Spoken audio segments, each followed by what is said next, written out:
I've got God's gift of a company. That makes things a lot easier.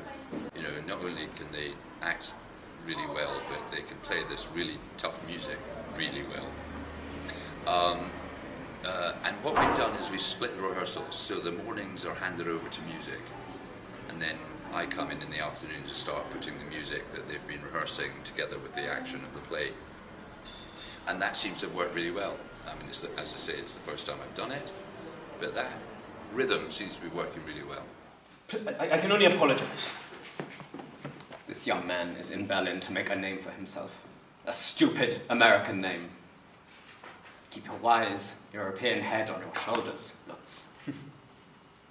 Yes, Herr Henkel. Good night, Lutz. Good night. For this particular piece, because we're using a lot of actor musicians, we concentrate on music in the morning, so we go through each of the songs and stop and sort it, and stop and sort it, and then go back. And so we just go over in a proper rehearsal routine each of the songs, and then in the afternoon we tend to concentrate on script. And then when there's a moment when we're about to integrate a song in, we'll probably stop and work out exactly the best way to integrate the song.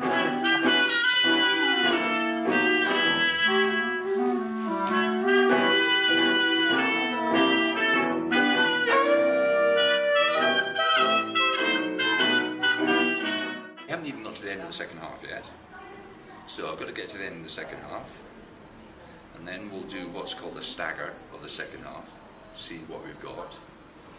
Then we'll go right back to the beginning again and start working in much more detail the scenes.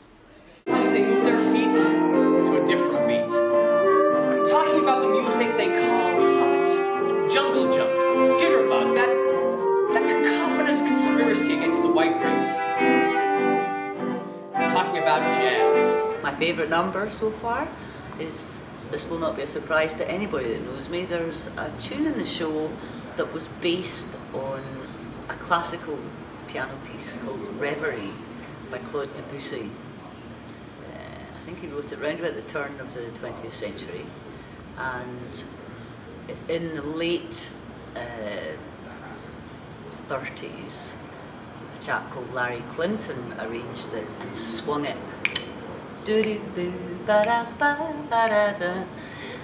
and did this whole rearrangement and wrote beautiful lyrics, and he called it My Reverie. And we actually feature both the straight classical piece, a little bit of it, and we feature the swing number as well.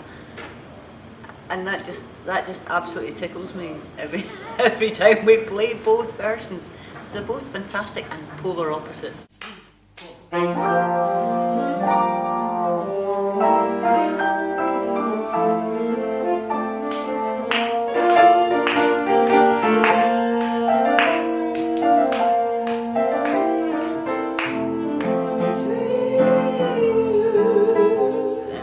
Writing for actor musicians, I'm just writing for any other type of musicians. I probably slightly simplify it, because there's less is always more, I think, in music when I'm writing for straight pro musicians or actor musicians. It really is the same. I probably write less and then hope for loads of attitude on it, which is like lots of accents, syncopation, but actually I've probably written a little bit under the levels of the actor musicians we've got, so I need to rewrite some of the arrangements to make them a little bit harder.